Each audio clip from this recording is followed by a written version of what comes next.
Yetimler Vakfı her yıl olduğu gibi 2021 yılında da imkanların oldukça kısıtlandığı bir süreçte imkan ve şartları zorlayarak yurt içi ve yurt dışındaki yetim, öksüz ve kimsesiz çocuklara, savaş ve afet mağdurlarına insani yardımı ulaştırma gayreti içinde önemli faaliyetler gerçekleştirmiştir. Yetimler Vakfı, dünyanın farklı coğrafyalarındaki tüm bu faaliyetleri gönüllülük esasıyla gerçekleştirmektedir.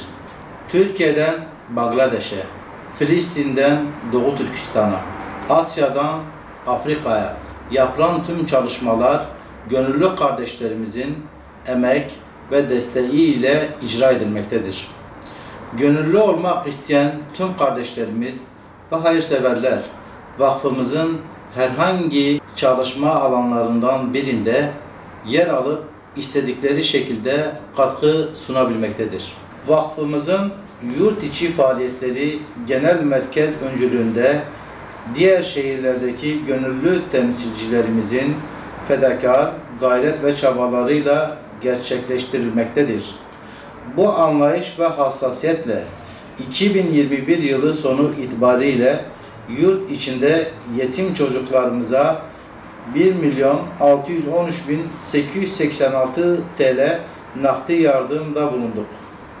Öte yanda yurt içindeki ihtiyaç sahibi yetimlere 250.580 TL değerinde gıda kolisi, 410.165 TL değerinde kurban eti, 486.740 TL değerinde muhtelif giyim ürünleri, mont, bot, pantolon, 183.744 TL değerinde kırtasiye malzemesi, 12.900 TL değerinde ev araç gereçleri, 10.250 TL değerinde alışveriş kartı, 7.250 TL değerinde tekerlekli sandalye, 4.653 TL değerinde yakacak ve 67.350 TL değerinde farklı amaçlara yönelik yardım dağıtımı yapıldı.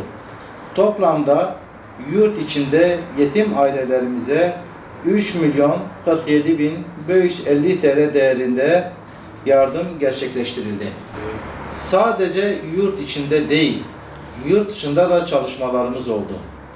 Yardım çalışmaları yurt içiyle birlikte yurt dışında da önceki yıllarda olduğu gibi devam etti.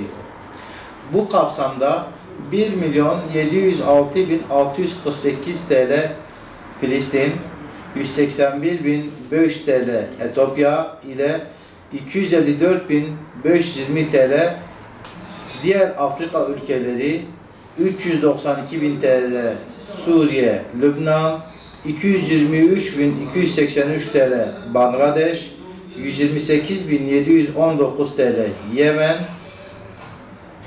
45.000 TL de Doğu Türkistan olmak üzere toplam 2.931.671 TL'lik nakdi ve aynı yardımlar yurt dışına ulaştırıldı.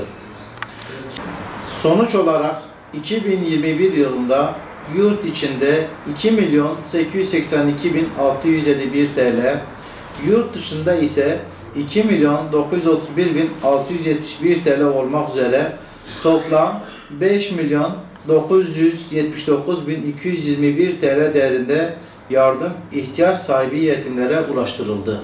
Dünyanın hem sağlık hem de ekonomik anlamda ciddi bir süreçten geçtiği bu dönemde Türkiye, Asya ve Afrika ülkelerinde din, dil, ırk ve mezhep ayrımı yapmaksızın yürüttüğümüz çalışmalarımıza destek veren tüm hayırseverler ve gönüllü dostlarımıza şükranlarımızı sunarız.